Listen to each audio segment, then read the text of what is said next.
The letter arrived on a Tuesday, which Delia Voss would later think was a strange day for a life to end and begin at the same time. She was standing at the counter of Hargrove's dry goods store in Millhaven, Ohio, counting out coins she didn't have enough of, when Mr. Hargrove cleared his throat and slid the envelope across the wood without looking at her directly. That was how she knew it was bad. Men in Millhaven had stopped looking at her directly the day they buried Edmund and discovered what he'd left behind. Not debts exactly. Edmund Voss had been too clever for simple debts. What he'd left was a kind of slow-moving ruin, the sort that looked like stability until you pressed on it and felt it give. The house had been borrowed against. The wagon was leased. Even the 2 chairs her mother had brought from Pennsylvania turned out to have been pledged against a loan.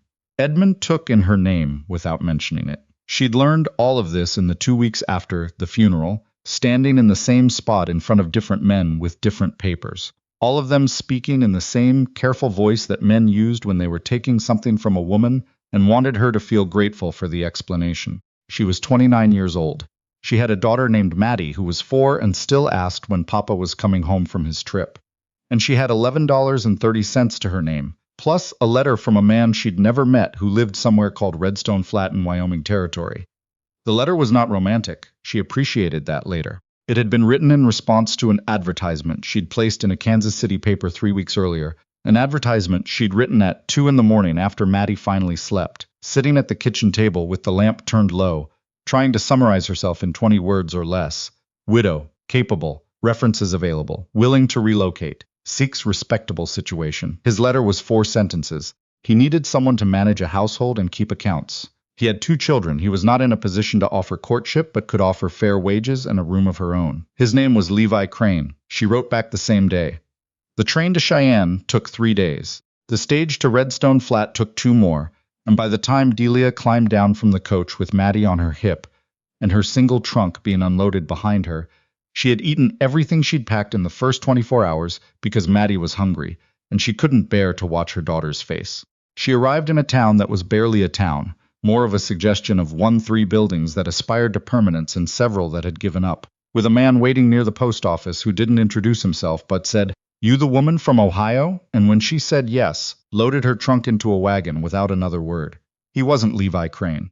He was a ranch hand named something she didn't catch, and he drove in the specific silence of a person who had been told to do a thing and was doing it without editorial comment. Maddie fell asleep against Delia's shoulder. The country around them grew wider and stranger, red rock and scrub pine, a sky that went on longer than any sky she'd seen. It was beautiful in a way that had nothing to do with comfort. The ranch appeared after an hour on a road that was really just a path with aspirations. It was smaller than she'd pictured from his letter. The house was log construction, solid enough but showing hard years. The barn needed paint. The fences were mended in 3 different styles, suggesting 3 different winters of repair. A vegetable garden grew along the south wall with the stubborn persistence of something that survived on determination rather than ideal conditions. 2 children stood on the porch watching the wagon approach. A boy of about 8 with his arms crossed and an expression of deliberate neutrality. A girl of perhaps 6 who was not bothering with neutrality, whose face said everything the boy was working hard not to show. Levi Crane came out of the barn before the wagon stopped. He was taller than she'd expected, broad through the shoulders in a way that spoke of actual labor rather than build, with dark hair starting to gray at the temples and a face that had been weathered into a kind of stillness. He looked at her the way she'd looked at the ranch, taking inventory. "Mrs. Voss," he said. "Not a question. Mr. Crane." She climbed down before he could offer help, because she'd learned in the last 2 months that accepting help from men who didn't owe her anything made her feel like she was trading something she couldn't afford to trade. She lifted Maddie down after. "This is my daughter, Maddie." He looked at the child with an expression she couldn't read. She'd mentioned Maddie in her letter. He'd said a child was acceptable. She still watched his face for the truth of it. "Ben," he said to the boy on the porch, "help with the trunk." The boy came down without enthusiasm but without complaint. The girl on the porch hadn't moved. She was still watching Delia with that open, unguarded face, and Delia made herself meet the child's eyes directly and smile, the way she'd learned to do in the 2 months of becoming someone who had to make herself acceptable to strangers. The girl's name was June. The boy was Thomas. Levi Crane showed Delia the house in about 4 minutes, moving through each room with the efficiency of a man who thought of space in terms of function. Kitchen, main room, 2 bedrooms where the children slept, a storage room, and a smaller room at the back with a narrow bed and a window that faced west. "Yours," he said. And the child's if she sleeps with you. She does, Delia said. He nodded. I sleep in the barn. She looked at him. June had the back room, he said, as if that explained it. After her mother died, she didn't want to sleep in there, so I gave it to Ben and took the barn. That was 2 years ago. He said it without self-pity, just explanation, and Delia thought that was something at least. The first week was an education in what the letters hadn't said. The accounts were a disaster, not from dishonesty but from neglect. Levi Crane was a capable rancher and a terrible bookkeeper, who'd been recording expenses in 3 different notebooks with no consistent system, and reconciling them approximately never. The kitchen was clean but sparse, organized by someone who ate to survive rather than to nourish. The children had been managing on their own in ways that were both impressive and quietly heartbreaking. Thomas made breakfast most mornings. June had been patching her own clothes since she was 5. Delia didn't comment on any of it. She just started. She reorganized the accounts first, because that was the thing she could fix fastest, and because understanding the money told her everything else she needed to know about the situation. What she found made her sit with the ledger for a long time one evening after the children were in bed, adding and re-adding the same columns, hoping she was wrong. She wasn't wrong. The ranch was not failing exactly, but it was standing at the edge of failing the way a person stands at the edge of a cliff in the dark. Not falling yet, but not far from it either. 3 bad seasons in a row, a cattle price collapse 2 years back, the cost of medicine when June had scarlet fever last winter. Nothing catastrophic on its own. Together, they added up to a number that was very close to unmanageable. She found Levi in the barn the next morning before the children were up. I've gone through the books, she said. He kept working, not looking at her. And you need to sell the north herd before winter. Not all of them, but enough to cover the feed costs and the land payment in March. If you wait until spring, the price will be worse and you'll be selling from a weaker position. He did look at her then. She held his gaze. That's what the numbers say, she added. He was quiet for a long moment. I know what the numbers say. Then you know I'm right. Something moved across his face, not quite irritation and not quite respect. My foreman thinks we should hold. Your foreman doesn't know what I found in the October ledger. She pulled the page from her apron pocket, unfolded it, handed it to him. He read it. She watched him read it. That feed supplier's been overcharging you for 2 years. You've been paying it because you weren't reconciling monthly. That alone is almost $200 you didn't need to spend. He folded the paper carefully and handed it back. He didn't say she was right. He also didn't argue. She took that as progress. The children were a more complicated matter. Thomas had decided before she arrived that he didn't need her, and he held to this position with the conviction of an 8-year-old who had been the reliable one for 2 years and was not willing to give that up. He wasn't unkind to her. He was something more difficult than unkind. He was careful, polite in the way that kept distance. June was the opposite. June had apparently decided in the first 10 minutes that Delia was the answer to something she'd been waiting for, and she attached herself with a completeness that was both touching and slightly alarming. She followed Delia through the kitchen in the mornings, carrying things that didn't need to be carried, asking questions about Millhaven and Ohio, and whether Delia knew how to braid hair, and whether Maddie liked dolls. Maddie and June were inseparable within a week. Maddie had stopped asking about Papa sometime during the train ride west, in the way that small children sometimes let things go when they sense that holding on is not going to work.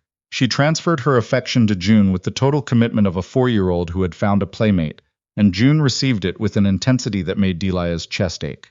Thomas warmed slower. It started with the accounts, actually. She found him one evening looking at the ledger she'd reorganized, running his finger along the columns she'd labeled and corrected. You can read those? She asked.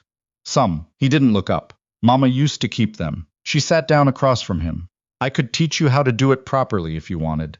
He considered this with the gravity of someone deciding whether to accept help from an enemy. Why? Because whoever ends up running this ranch someday should know how the numbers work. He looked at her then, really looked at her, and she saw the thing behind the careful politeness. He was terrified that she would leave the way his mother had left, without choosing to, and everything he'd built to hold things together would fall apart again. She didn't say any of that. She just put the ledger on the table between them and opened it to the first page. The days found their rhythm the way water finds cracks. Delia rose before anyone else and had the stove going by the time Levi came in from his first round of the barn. He drank coffee, standing up without speaking, which she understood was not unfriendliness, but just the shape he was in before the day started. She stopped offering conversation in those first 20 minutes and started offering coffee, which he accepted, and that was its own kind of language. He came in for dinner when she rang the bell on the porch, and he ate what she put in front of him without complaint, but also without comment, which she found genuinely funny in a private way. She had cooked food people complained about, and food people praised and food people ignored, but she had never cooked food that was eaten with quite this level of focused neutrality, as if the act of eating was being completed professionally. She mentioned this to him once, about 6 weeks in. They were the only ones awake, the children already in bed, and she'd said, "You could tell me if you don't like something." And he'd looked at the plate in front of him and then at her and said, "I like it," in a tone that suggested this was a complete sentence and also possibly the most he'd said at dinner in months. "All right," she said, and that was that. What she was learning about him came mostly through what Marcus had described about Rowan. No, through what she observed herself, which was the correct thing and her only point of access. He worked until he was falling down tired and then worked slightly past that. He made decisions about the ranch the way she imagined. Surgeons made decisions quick and final and without visible second guessing, though she suspected the second guessing happened somewhere private that nobody got to see. He had nightmares. She heard them some nights, the creak of the barn, a sound that wasn't quite a voice. In the morning he'd have the particular look of someone who'd been somewhere bad while their body stayed put. She didn't ask about those either. What she did ask, one evening in November when the first real snow was coming down and the children were occupied and there was nothing to do but sit by the fire, was whether he wanted to tell her about his wife. He looked at the fire for a while. "Her name was Ruth," he said. "She died of a fever. Quick, which people kept telling me was a mercy." He paused. "I don't think quick makes it a mercy. I think quick just means you don't get to say goodbye." Delia didn't say anything. She'd found that people talked more when you didn't hurry them toward the next part. She was the one who kept the accounts, he said. She was the one who knew which neighbors to trust and which suppliers were honest, and when to push on a price and when to let it go. I knew the cattle and the land. She knew everything else. He was quiet for a moment. "I've been making it up since she died. Badly." "Not badly," Delia said. "Just alone." He looked at her then, and she held his gaze because looking away felt like giving something up. After a moment he nodded, just slightly, and looked back at the fire, and Delia felt something settle in the room the way snow settles, quietly and everywhere at once. December arrived with a cold that she hadn't experienced in Ohio, a cold with intention, a cold that meant business.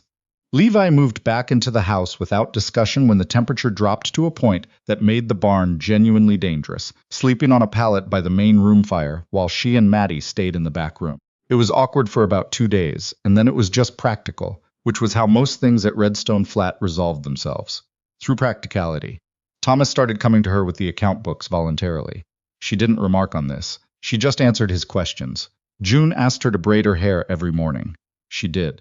Maddie had started calling Levi the tall man with great affection, and he had started calling her small one with what Delia was fairly sure was also affection, though on his face it looked a lot like concentration. Christmas came, and Delia made the children's gifts from what she had. A cloth doll for June from fabric in the storage room, a notebook for Thomas with his name written on the front.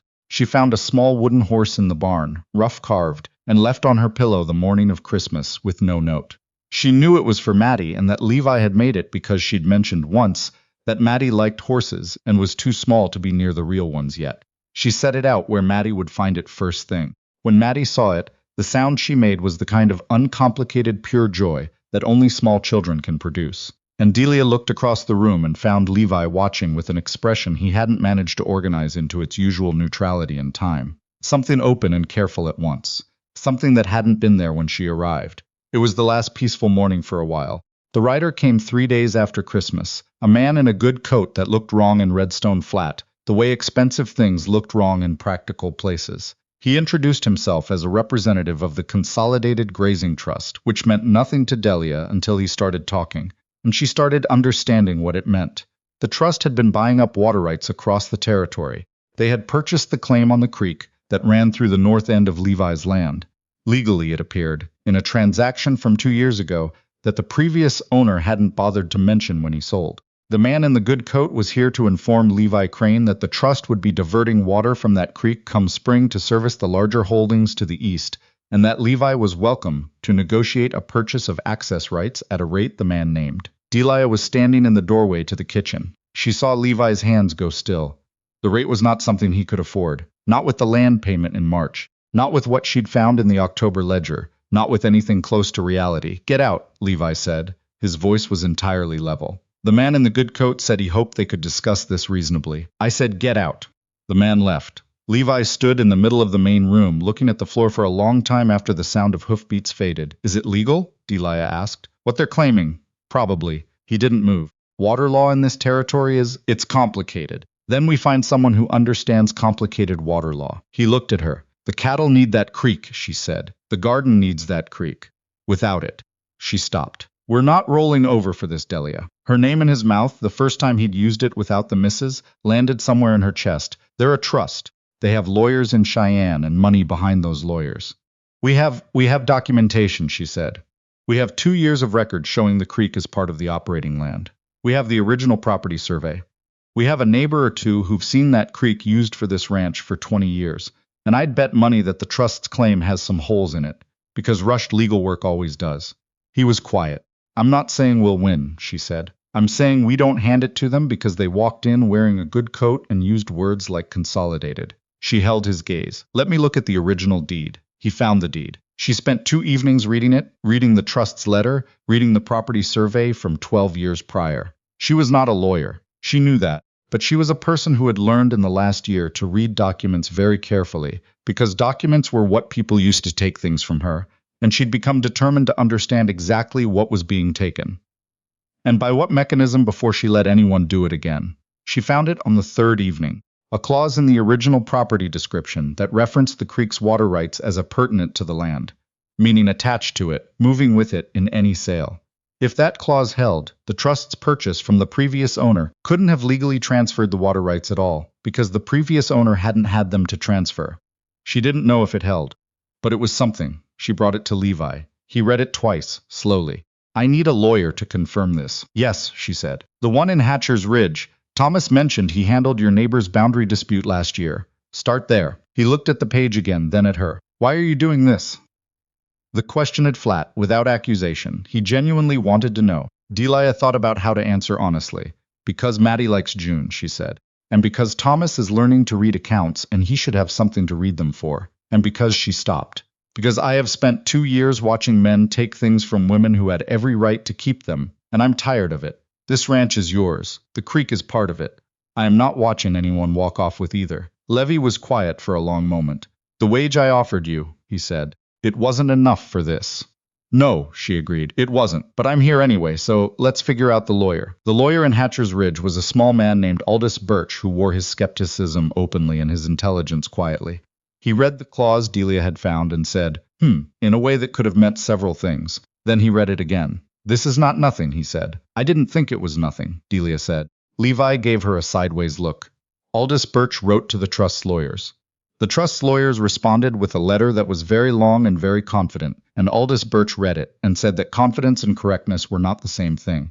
He filed a counterclaim in the territorial court. The trust, apparently unaccustomed to people filing counterclaims, requested a delay, which the judge granted, and then requested another, which the judge did not. It took 4 months.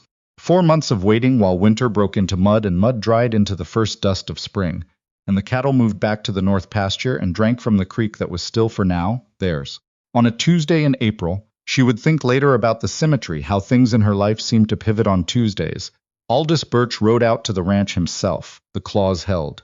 The appurtenant language was clear. The trust had purchased something that had never been the previous owners to sell, and the territorial judge had ruled accordingly. The creek stayed. Levi read the letter twice standing in the yard, the same way he'd read everything she put in front of him. Then he folded it and was quiet for a while. "You found that clause," he said.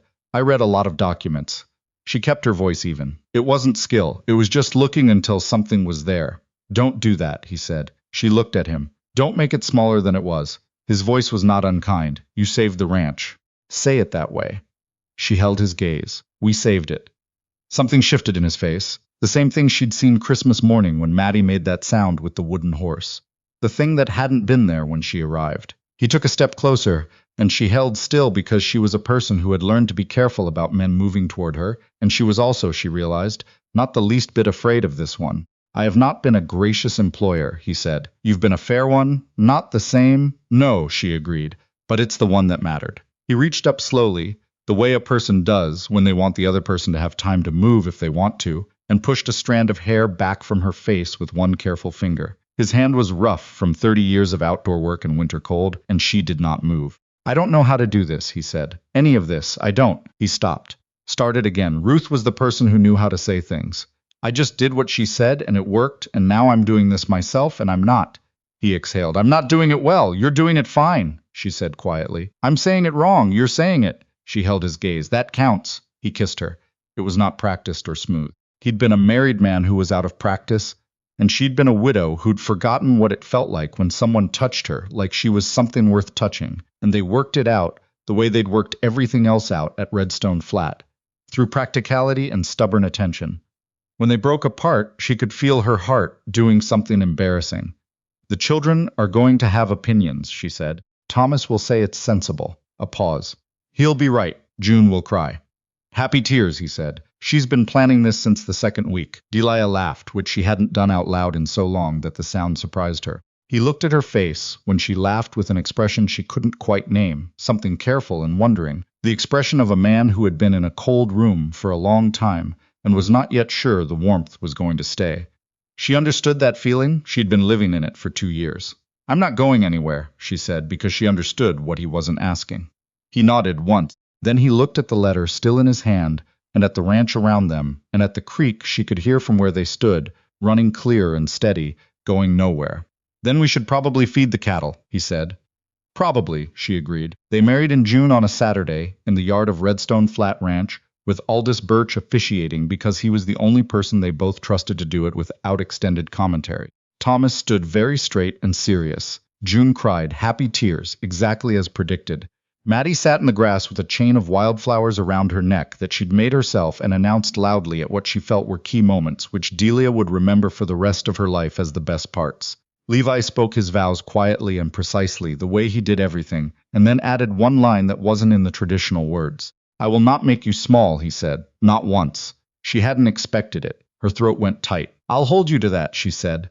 I know you will, he said, and she heard something in his voice that sounded like relief. The years after were not without hard times, because nothing on the frontier was. There were droughts and difficult winters, and one year when the cattle prices collapsed so badly that Delia spent 3 weeks renegotiating every supply contract they had, and came out the other side with an arrangement that other ranchers in the territory started copying.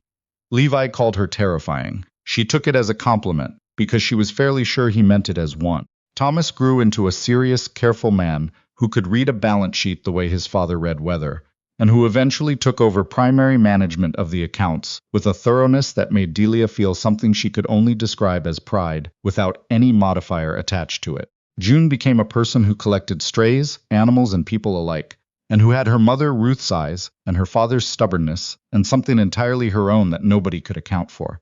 She married at 22 to a man who was, in Levi's considered assessment delivered after 3 hours of silence, good enough. Maddie grew up on a ranch, which made her comfortable with hard work and animals and early mornings, and uncomfortable with small rooms and people who didn't say what they meant. She could ride before she was 6.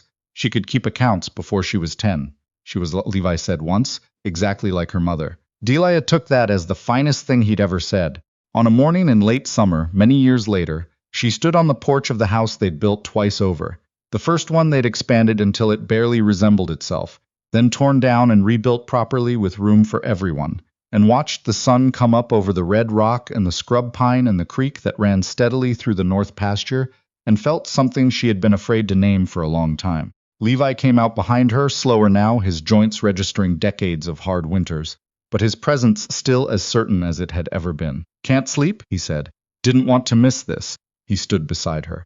They had become, over the years, the kind of people who could stand together quietly without feeling the silence as something that needed filling. This had taken time. She remembered the early days of careful distance and professional arrangement, and the slow, patient work of learning to trust something that looked like it might be good. Do you remember? She said. What I thought when the stage dropped me off.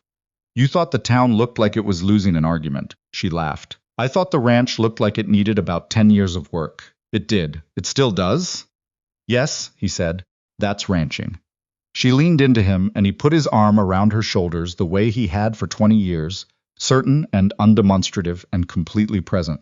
Below them the creek ran on, the cattle moved in the early light, and somewhere in the house she could hear grandchildren beginning their morning with the particular noise that grandchildren make, The noise that meant the place was full and working and alive. She thought about the woman who had stood in Hargrove's dry goods store in Millhaven, Ohio, counting coins she didn't have enough of, reading a letter from a stranger. That woman had believed she was reduced to something, had believed that the life she was moving toward was the smallest version of herself, a housekeeper in a cold country, barely surviving. She had been wrong about surviving. She had been wrong about small. What she hadn't understood then, what she understood now with the particular clarity of someone who had lived long enough to see the whole shape of things, was that the letter hadn't been an ending. It had been the first sentence of something she hadn't had words for yet. She'd found the words since. She'd found a great many things since. The creek ran on. The sun climbed higher. Behind her, the house filled with noise and mourning and the sound of a life that was entirely, stubbornly, improbably hers.